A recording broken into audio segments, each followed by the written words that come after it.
সত্যই যাবাই? যাব না? না কেন? যাচ্ছ কি মুসলমান কারে ভয়ে?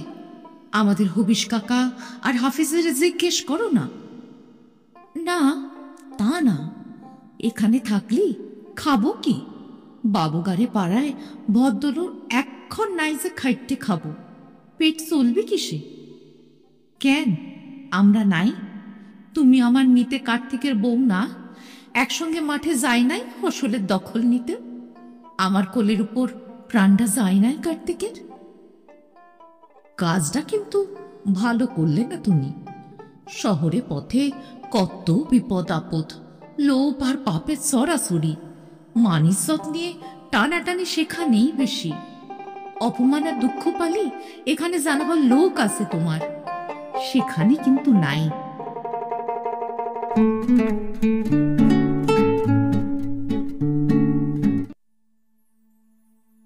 কুসুমকলের ব্যাকস্টেজে আজকের গল্প শ্রীমতী সুলেখা সান্যালের লেখা ঘেন্না।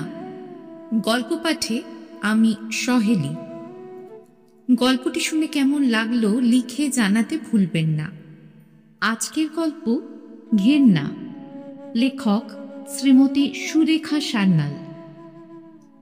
হাওড়া ছাড়িয়ে ওদিকে হুগলি পর্যন্ত যে স্টেশনগুলি পড়ে তারই একটা থেকে কলকাতা মুখ ট্রেন ছাড়ছে। কলরব করতে করতে একদল মেয়ে আসে প্রায় দৌড়তে দৌড়তে। বেশিরভাগই বিধবা, মধ্যবয়সী, প্রায় হাঁটুর উপর উঁচু করে পড়া আধ ময়লা থান। সবাইয়েরই খালি গা, খালি পা, মাথায় কাখে প্রত্যেকেরই একটা করে বস্তা। সবুজ নিশান দেখাতে শুরু করেছে গার্ড। অস্ফুট আর্তনাদ করতে করতে পায়ের গতি আরো বাড়ায় ওরা। হেই বাবা লোকনাথ, পৌঁছে দিও বাবা। হাঁসফাঁস করতে করতে উঠে পড়ে কোনো রকমে কামরার মাথায়। কাঁখের বস্তাগুলোকে ফেলে দিয়ে বড় বড় নিঃশ্বাস নেয়। পেয়েছি গো, বাবার দয়ায় পেয়েছি। ভাবলাম আজ বুঝি আর যাওয়া হলো নি। হ্যাঁ গো, সদি কই গো? একটু আরাম করে বসে কৌটো থেকে মিশি বার করে দাঁতে দিতে দিতে হঠাৎ খেয়াল হলো সুন্দরীর। হ্যাঁ রে, তাকে কেউ দেখলেনি তোরা? এখনো এলো নি? মাকে হাঁটতেই কি পারে? ও পাশের বেঞ্চ থেকে যোগমায়া বলে, বলিনি তখন?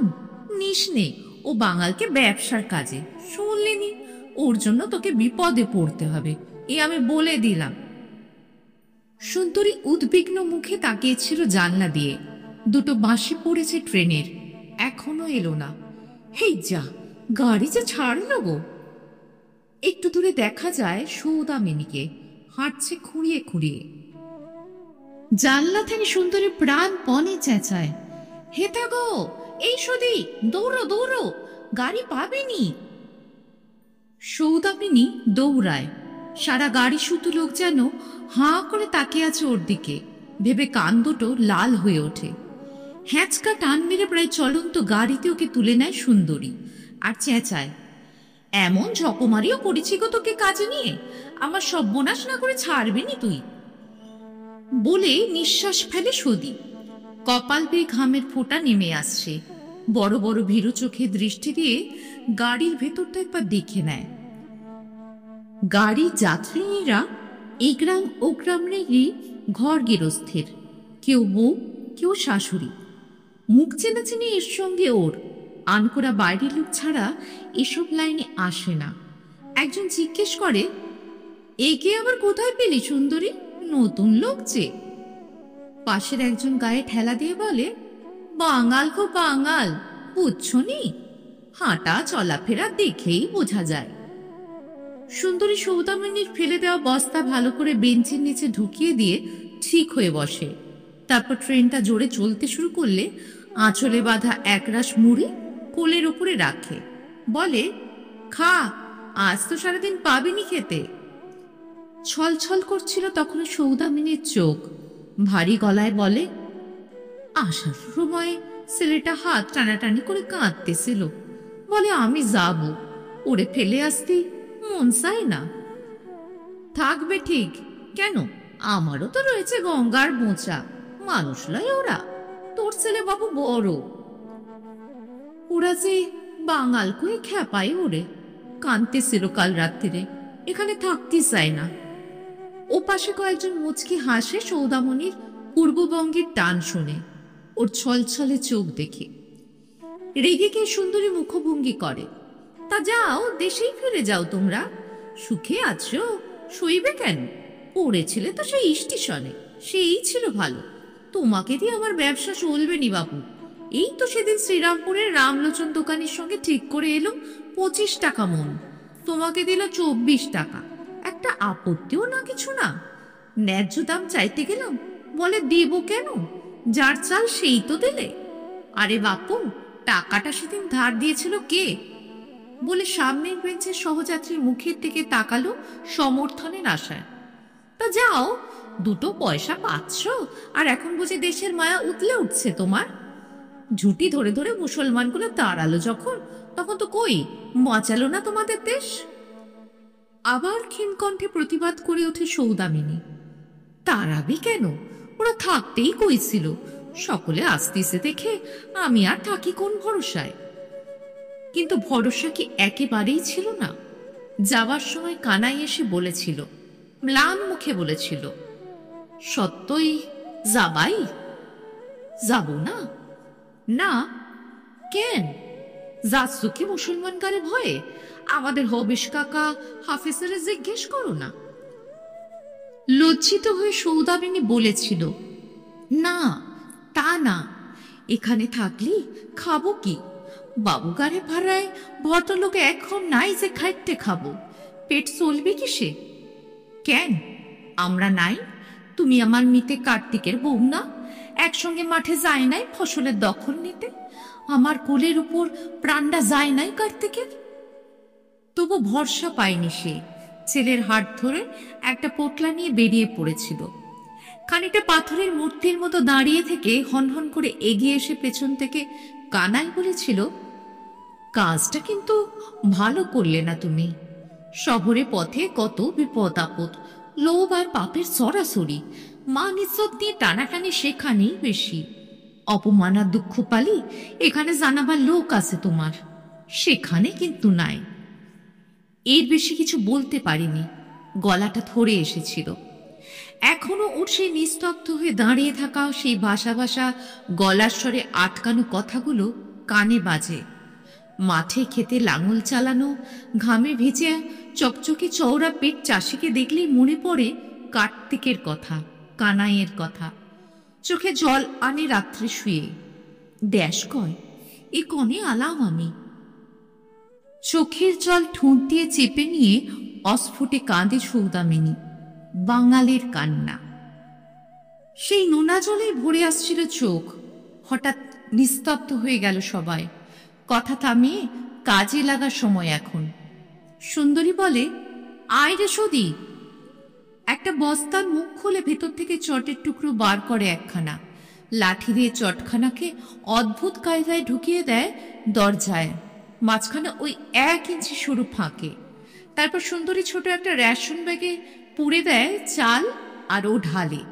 হাত কেঁপে কটা চাল উড়ে পড়ে যায়, কটা ছড়িয়ে পড়ে ভেতরে।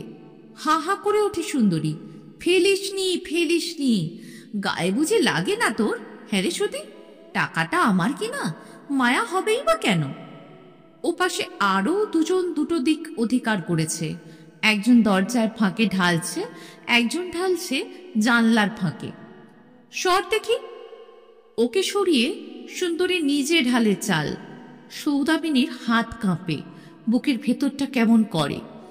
ঘরে কি চাল দেখেনি সে? উঠোনে ধান এনে ফেলতো কার্তিক, নিজের হাতে সেই ধান ভেনে ঘর ভরে রেখেছে। একটা চাল মাটিতে পড়লে খুঁটে তুলেছে। চাল না লক্ষ্মী, সোনাদানার চেয়েও বেশি। কি যে দুঃখ তার! চালের মূল্য বোঝাতে আসে সুন্দরী চুরি করা চালের ব্যবসা করতে গিয়ে। হায় রে কপাল! উপর হয়ে কপালটা একবার মেঝেই ঠুকে দেয়। সুন্দরী বলে, কি এলো, ঘুমোচ্ছিস নাকি? দে, এটা দিলেই তো শেষ হয়। তারপর কাজ শেষ করে শুকনো মুখ করে চুপ করে বসে থাকে সবাই। কপালে হাত ঠেকিয়ে যোগমায়া ফিসফিস করে, দোহাই বাবা তারকনাথ, এই স্টেশনটা পার করে দাও বাবা। ওরা জানে বিশেষ একটা স্টেশনের কথা, ধরা পড়ে বেশিরভাগই ওখানে। সব জায়গায় পয়সা দিয়ে কেঁদে কেটে মুক্তি পাওয়া যায়, কিন্তু এখানে শক্ত পাহারা, তাই বড় ভয় ওদের শেওড়াফুলি জংশনকে। ওটা পার হয়ে গেলেই আবার কাজে মন দেয়, নিচের থেকে চটখানাকে টানে আর সব চাল ছড়িয়ে পড়ে বাইরে, সেগুলোকে কুড়িয়ে তুলতে হয়। সুন্দরী বলে, একটা করে খুঁটে তোল সদি, পড়ে থাকেনি যেন। এ আর পারিনি বাপু, আধমন চালে আমার 10 সের যাবে গুণাগার।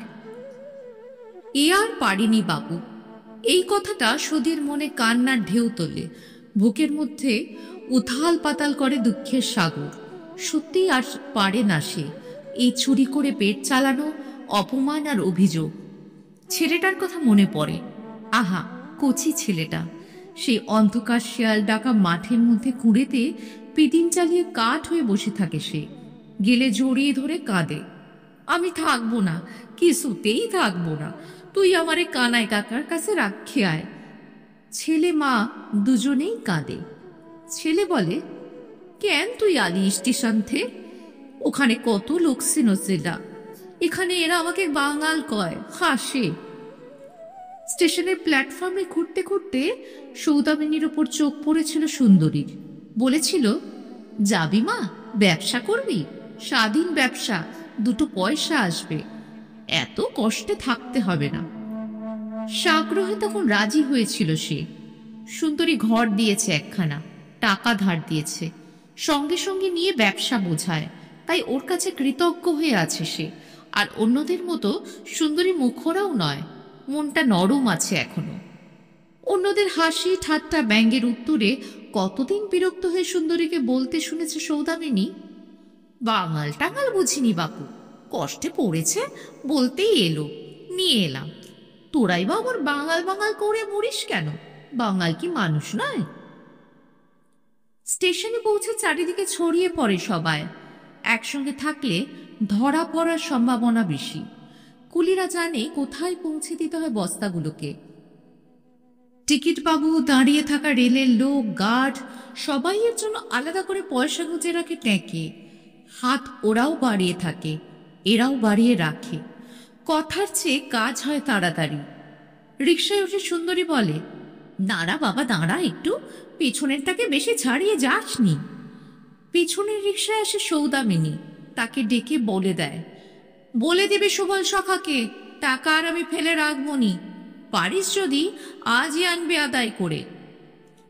সুবল সখা বড় বাকি ফেলে রাখে টাকা, একটু বেশি দাম পাওয়া যায় বলে ওর কাছে চাল দিতে যেতে হয় বটে, কিন্তু টাকা আদায় করতে প্রাণ যায়। নিজের অতি কষ্টে জমানো, সমস্ত জীবন ধরে জমানো গোটা 50 টাকা নিয়ে কাজে নেমেছিল সে। ভারী তো লাভ, ঘুষ থেকে শুরু করে গুণাগার দিয়ে সারাদিন একটা টাকাও তার লাভ হয় কিনা সন্দেহ। তবু তারই জন্য প্রাণান্ত পরিশ্রম, অপমান, প্রতি মুহূর্তে ধরা পড়ার ভয়, সারাটা দিনের না খাওয়ার ধকল, ভেবে একটা দীর্ঘ নিঃশ্বাস ফেলে সে। এ ব্যবসা ছেড়ে দিলেই বা খাবে কিসে? 3টে ছোট ছেলে, নিজের পেটটা তো আছে। স্টেশন থেকে কত দূরে সব দোকান।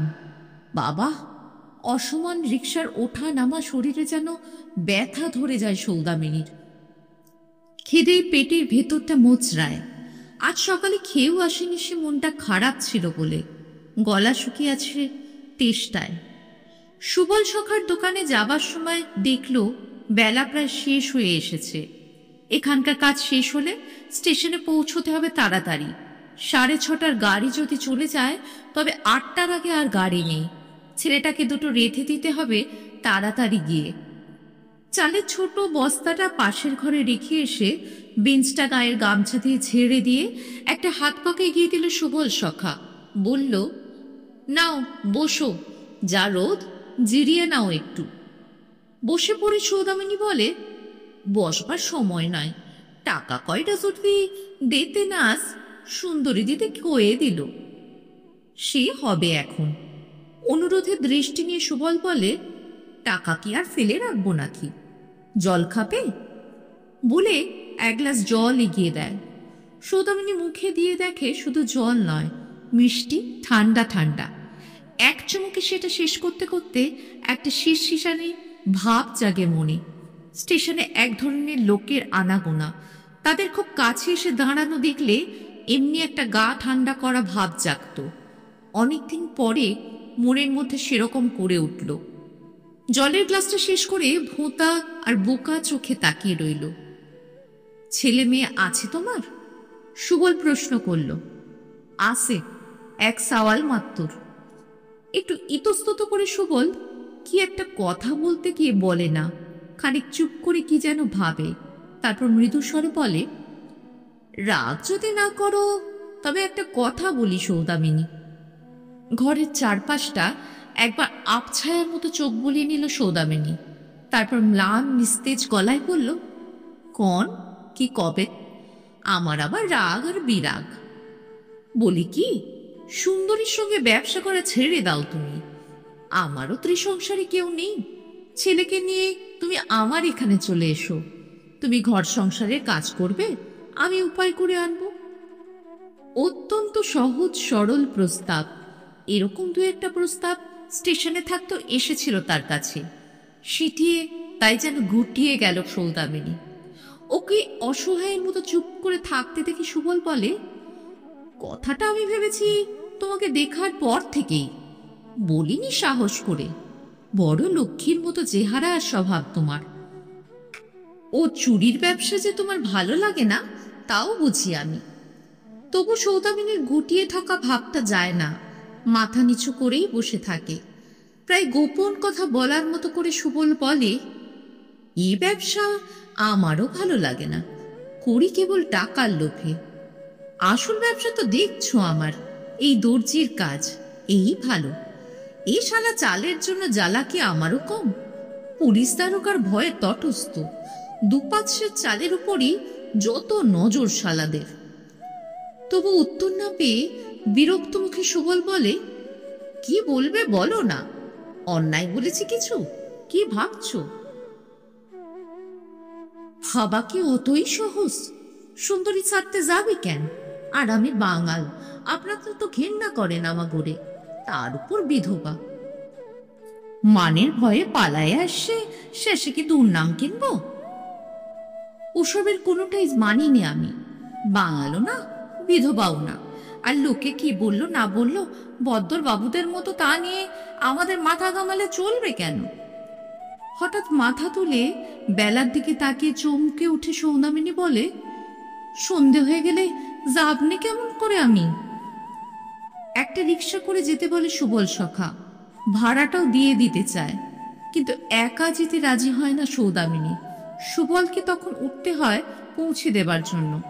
দোকান বন্ধ করে চাবিটা ট্যাঁকে গুঁজে খানিকটা রাস্তা এগিয়ে এসে মাঝ রাস্তা থেকে একটা রিক্সা ডেকে বসে, নিচে যথাসম্ভব গুটিয়ে বসে জায়গা ছেড়ে দিয়ে। গায়ের মেয়ে, তার উপর বিধবা, পরপুরুষের পাশে বসে যেতে সংকোচ হবেই। সৌদামিনী সমস্ত শরীরটাকে শামুকের মতো গুটিয়ে আনে ভয়ে, সংকোচে। হয়তো মাথার উপর হুট তোলা রিক্সায় লোকটা জড়িয়ে ধরতে পারে। ওর অবস্থা বুঝে সুবল মুচকি হাসে। অত ভয় পাচ্ছ কেন গো? হাত পা খেলিয়েই বসো না, ভয়টা কিসের? খানিকটা চুপ করে থেকে গলাটা পরিষ্কার করে বলে, বলছিলাম, আসল কথার তো কোনো উত্তর দিলে না। আমি তো রাজি, তোমার আপত্তি থাকলে চালের ব্যবসা ছেড়ে দেব, বললাম তো। সৌদামিনীর কমে আসা ভয়টা আবার বাড়ে। স্টেশনের পথে কত দূর একবার তাকিয়ে দেখে নেয়। লোকটা বুঝি এখনই তার অধিকার কায়েম করতে চায়। খানিকটা জোর গলায় তাই বলতে হয়, কথা তো তোমারে এখনই দিতে পারিনি, দেখে ভাইবে। হ্যাঁ হ্যাঁ, ভেবেই দেখো তুমি, সে আমি জোর করে মত আদায় করব না তোমার। তা সামনের দিনেই যা হোক কিছু ভেবে এসো, কেমন? সৌদামিনীর নিঃশ্বাস ফেলবার শব্দ পেয়ে সুবল বলে, বিশ্বাস করা না করা তোমার হাত, আমার অন্তরের কথাই বলছি। লোক আমি খারাপ না। লোক যে খারাপ নয় সেটা টের পাওয়া গেছে রিকশায় পাশাপাশি এসেই। কথাটা তা নয়, সৌদামিনীর এখন ধানের দখল দিতে গিয়ে প্রাণ দেওয়া স্বামীর কথা মনে পড়ে, তার মিতে কানাইয়ের কথা মনে পড়ে। দেশ, ঘর, জমি, ধান পাপ পুণ্য মিলিয়ে মনের মধ্যে অন্ধকার নামে। স্টেশনের আলো দেখতে পেয়ে সুবল বলে, আমি এবার যাই, তোমার দলকে পেয়ে যাবে ওখানে। হঠাৎ সুবলের হাত শক্ত করে চেপে ধরে সৌদামিনী। না না, গাড়ি পর্যন্ত উঠিয়ে দিয়ে যাও আমারে। 6:30 গাড়িটা একটু আগে ছেড়ে গেছে। অনেকক্ষণ অপেক্ষা করতে হয় পরের ট্রেনটার জন্য। সুবল ওকে স্টেশনের চায়ের স্টলের বেঞ্চিতে বসিয়ে কাপে করে চা খাওয়ায়। গাড়ি এলে দুজনে একটা খালি কামরায় গিয়ে বসে থাকে পাশাপাশি, চুপ করে থাকে, যেন সব কথা ফুরিয়ে গেছে। যেতে পারবে তো একা? গাড়ি ছাড়ার ঘন্টা দিলে সুবল জিজ্ঞেস করে। চলন্ত গাড়ির সঙ্গে অনেক দূর এগিয়ে যায়, যেন অনেক দূর চলে যাচ্ছে তার প্রিয় পরিজন, আর বুঝি দেখা হবে না।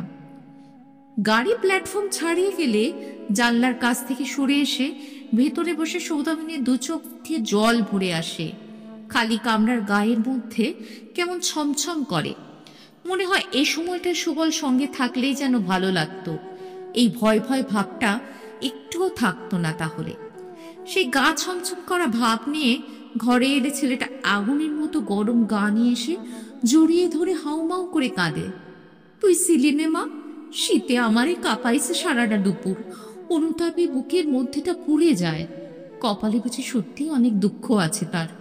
বিধবা মানুষ, ছেলের মা, 1.5 করে বয়স হতে চলল। দেশ জমি জায়গা ছেড়ে এসে নইলে আবার নতুন করে সংসার করবার শখ জাগবে কেন মনে? ছেলেকে বুকের মধ্যে জড়িয়ে ধরে বসে থাকে। থমথমে মুখে সুন্দরী ঢোকে, বলে, আজ সুবাসী আর হারানিরে ধরে নিয়ে গেছে পুলিশ, একেবারে হাজতে চালান।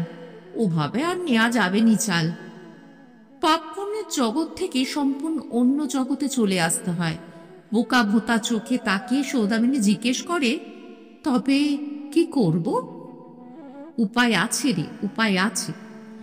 এতক্ষণ পরে একটু হাসে, মিশি মাখা কালো দাঁতে বলে, বজ্র অটনেরই গেরো যায় ফসকে। দে দেখে 8 আনা পয়সা, দর্জিকে দিতে হবে, ব্যবসাও রাখতে হবে, তোরও আমারও, নইলে পোড়া পেট চলবে কি করে? দর্জি? বিস্ময়ের সৌদামিনীর কথা আটকে আসে। দেখেছিস কি, এবার মেম সাহেবের পোশাক পরতে হবে যে, উঠে আয় দেখি। গুটিয়ে নিয়ে আসা মস্ত বড় একখানা চটের টুকরো তার বুক থেকে পিঠ পর্যন্ত ফেলে একবার মেপে নিয়ে বলে, ঠিক হবে তোর এতে, আমি মোটা মানুষ, আমার লাগবে বেশি। পয়সা নিয়ে যাবার সময় বলে, ভাবিসনি কিছু, সব ঠিক হয়ে যাবে। ওর চিন্তিত বিষণ্ণ মুখের থেকে চোখ পড়তে বলে, মর বাকি, ছেলের জ্বর যেন কারোর হয় না, কাঁদছিস কেন? রাতে আমার ওখান থেকে 4টে খেয়ে নিসনি তুই? কাল বোচাকে দিয়ে পাঁচু কবরেজের কাছ থেকে ওষুধ আনিয়ে দিলে জ্বর সেরে যাবে, ভাবিসনি। ছেলে বলে, তোরে যদি পুলিশে ধরে নিয়ে যায় মা, বলে কেঁদে ফেলে। পাপ পুণ্য এক নিমিষে উধাও হয়ে যায় মন থেকে। সৌদামিনী বলে, যাবি চলে এখান থেকে শোনা? একজন আমা করে নিতে যেতে চাইছে, তোরে আমি লেখা পড়া শেখাবো। ছেলে ভারী খুশি হয়ে বলে, তাই চল মা। ওদের মনের মধ্যে সুখের ছবিটা একবার জাগে, আবার মিলিয়ে যায়। সকালবেলা সুন্দরী নিয়ে এলো দর্জির তৈরি করা জিনিসটা। গলার ওপর থেকে পেট পর্যন্ত একটা মস্ত বড় চটের টুকরো ভাঁজে ভাঁজে সেলাই করা, পেছনে কাঁচুরির মতো কতগুলো দৌড়। সুন্দরী বলে, চাল আনতো দেখি কষের। চালের ধামা এগিয়ে দিলে বলে, ধর দেখি লম্বা করে। তারপর কৌটো করে চাল ঢালতে থাকে সেলাই করা ভাঁজগুলোর মধ্যে। হাঁ করে তাকিয়ে থাকে সৌদামিনী। দরজা জানলার ফাঁকে ছালা গুজে চাল ঢালবার সময়ও এত আশ্চর্য হয়নি সে। ধামার প্রায় সব চালগুলি ঢেলে নিয়ে সুন্দরী বলে, আয় এদিকে। তারপর পা থেকে কাপড় ফেলে দিয়ে বেঁধে দেয় শরীরের সঙ্গে। চটের পরশ আর চালের ভ্যাপসা গন্ধে দম যেন বন্ধ হয়ে আসে। ভীষণ মোটা মেয়ে মানুষের মতো হাঁপাতে থাকে সৌদামিনী। আমি পারবো না, আমি মরে যাবো সব পরে। ও দিদি! ছেলেটাও মায়ের অদ্ভুত সাজ দেখে হাউমাউ করে কাঁদে। সুন্দরী রেগে ওঠে, পারবো না তো করবে কে শুনি? আমি এমন মোটা মানুষ, আমি পারছি নে, আরো সবাই যে নেবে, কষ্ট তাদের নেই, না হয় চাল কিছু কম করেই নিও তোমার তাই। পেট চালাতে হবে তো। ফিতেগুলো খুলে দিয়ে আবার চালগুলো ধামায় ভরে ফেলে তাড়াতাড়ি। সেদিকে তাকিয়ে কান্নায় যেন গলা আটকে আসে সৌদামিনীর। সে কাকুতি জানায়, 3-4 দিন আমার মাপ দেও দিদি, ছেলেটাকে দেখার কেউ নাই, আমারও শরীরটা খারাপ, তারপর জাতি তো হবেই, তোমাদেরও যে পথ আমারও সেই পথ, এ তো জানি। তা না হয় নাই গেলে তুমি কটা দিন। সুন্দরী এবার সহানুভূতিতে নরম হয়ে আসে। বুঝিস তো দিদি, পেটের দায়েই তো সব, এই বা কদিন, আবাগির বেটারা ঠিক ধরে ফেলবে দেখিস। যত চোখ কি আমাদের উপর গো, 10-20 চাল নিয়ে কি দালান তুলব আমরা? সুন্দরীর কথা সৌদামিনীর কানে যায় না, ও পথ খোঁজে।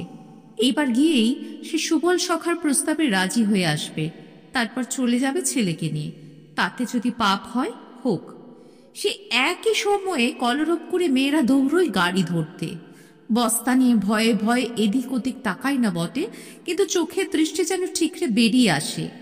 বড় বড় নিঃশ্বাস নেয় আর হাঁপায়। চেনা চেনা লোকের সঙ্গে দেখা হলে তারা হাসে, কি গো তোমরা যেসব পাল্লা দিয়ে মোটা হচ্ছ। ওরা গালাগালি করে, চুপ কর না ড্যাকরা, কে কোথা দিয়ে শুনবে, হয়ে যাবে ব্যবসা করা। বিকলে ফিরে আসে, স্বাভাবিক শরীর নিয়ে ওড়ায়, স্বাভাবিক মানুষের মতো নিঃশ্বাস নেয়। সবাই বলে, ছেড়ে দেব ছাই এ ব্যবসা, 2-5 সের চালের জন্য প্রাণ যে অতিষ্ঠ হয়ে উঠল গো। কিন্তু ছেড়ে দেব বললেই কি কেউ ছাড়তে পারে? কষ্টটা সেখানে। কটা দিন পরে ছেলে সুস্থ হয়ে গেলে কোনো অজুহাত দেওয়া যায় না। সুবল শেখার সঙ্গেও দেখা করা দরকার। এখনো যদি তার মত বদলে না থাকে, তবে সৌদামিনী মত দিয়েই আসবে আজ। খানিকটা আশা থাকে বলে 15 চাল নিয়ে চটের পোশাকটা খুব ভারী মনে হয় না।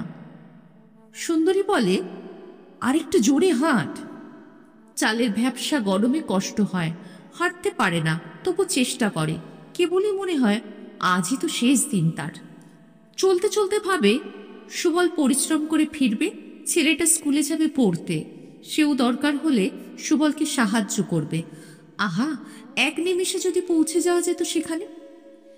গাড়িতে উঠতে কষ্ট হয়, তেষ্টায় গলা শুকিয়ে আসে।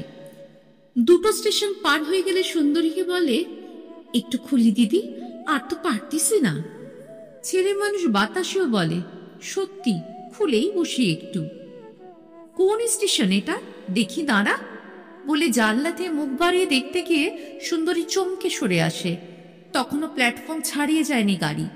খাকি পোশাক পরা লম্বা চওড়া 2জন লোক গাড়ির হাতল ধরে উঠে পড়ে, ওদেরই কামড়ায়, সঙ্গে মস্ত লাঠিধারী সেপায়।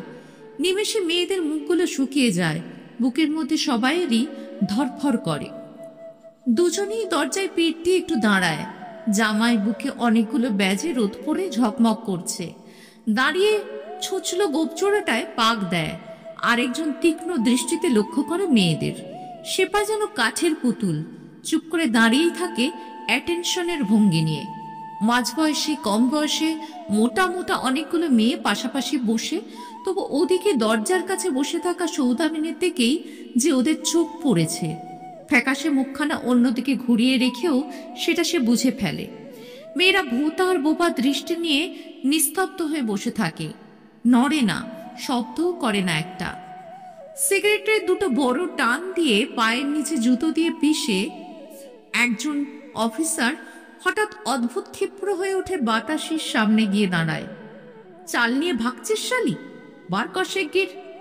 হাউমাউ করে বাতাসে আর্তনাদ করে, ও বাবু পায়ে পড়ি বাবু, আজকের মতো ছেড়ে দাও বাবু। দাঁত বার করে তৃপ্তি হাসি হাসতে থাকে পেছনের লোকটা। সেই আবার এগিয়ে গিয়ে বাতাসের কাপড় চেপে ধরে। আরেকজন সম্মতির দৃষ্টি নিয়ে সামান্য দূরে সরে দাঁড়ায়, রিভলভারটা বার করে হাতের উপর নাচায়। মেয়েগুলোর ভয়ে আড়ষ্টতায় দম আটকানো ভাবটা ওরা খুব উপভোগ করছে, সেটা ওদের চোখ দেখেই বোঝা যায়। সৌদামিনী হঠাৎ উঠে গাড়ি থামাবার শেকলটা থেকে হাত বাড়াতেই একজন এগিয়ে গিয়ে হ্যাঁচকা টানে হাত নামিয়ে দেয়। বড় যে শখ চাঁদ, শেকল ট্রেনে গাড়ি থামাবে, চুরি করে ব্যবসা করে আবার তেজ দেখ। সৌদামিনী রাগে হাঁপায়, চোখ দুটো জ্বলে ওঠে। তালি নামে যাও, যা পারো স্টেশনের পুলিশে গাও, হাজতে পড়ো। 5 জন আনার সামনে চলন্ত গাড়িতে উঠে মেয়ে করে কাপড় ধরে টানাটানি, এ কি সাল ধরা না বজ্জাতি? চোপড়াও! হুঙ্কার দিয়ে এগিয়ে আসে অফিসার একজন। ভারী যে গর্জন, সরকারি লোক দেখেও ভয় নেই একটু? ভাবছিস আমরা জানি নে চাল নিয়েছিস কোথায়? সব শালের কাপড় খোলাবো আজ। পেছনের দরজাটা বাতাসে কখন যেন খুলে গেছে, কিন্তু সেদিকে তাকাবার অবসরও থাকে না। লোকটা যত এগিয়ে আসে বুকের কাপড় শক্ত করে চেপে ধরে বিস্ফারিত চোখে সৌদামিনী পিছিয়ে যায়। এতটুকু কুণ্ঠানে আঁচল চেপে ধরে সরকারি লোক বলে, খোল কাপড়। সেপাটার মুখখানা ফ্যাকাশে ওঠে, সেই যে চোখ নামায় আর তোলে না। রুদ্ধ কান্নায় শরীরটা তুলতে থাকে সৌদামিনী। তীব্র ঘৃণায় ঠোঁট দুখানা কুঞ্চিত হয়। শেষে প্রাণপণ শক্তিতে লোকটা চুলের গোছা বুঠি করে চেপে ধরে 2 হাতে ঝাঁকায়। অফিসার বারে বারে মাথা নাড়ায়, ছাড়াতে পারে না। কষ্ট হয় খুব, চোখ দুটো ঠিকরে বেরিয়ে আসে। শেষ উপায় হিসেবে বুট শুদ্ধ পায়ের একটা জোর লাথি কষিয়ে দেয় মেয়েটার পেটে। তাতেই কাজ হয়। কাপড়খানা সরে যায় হাতে। খোলা দরজাটা দিয়ে সৌদামিনী কেবল ছিটকে বেরিয়ে যায়। কাপড়ের শেষ প্রান্তটায় সামান্য একটু টান পড়ে। ভদ্রলোক নোংরা জিনিস হাতে পড়ার মতো চমকানো ভাব নিয়ে কাপড়খানাকেও জানলা গলিয়ে ফেলে দেয় বাইরে। বাতাসে ভেসে ভেসে উড়ে যায় সেটা।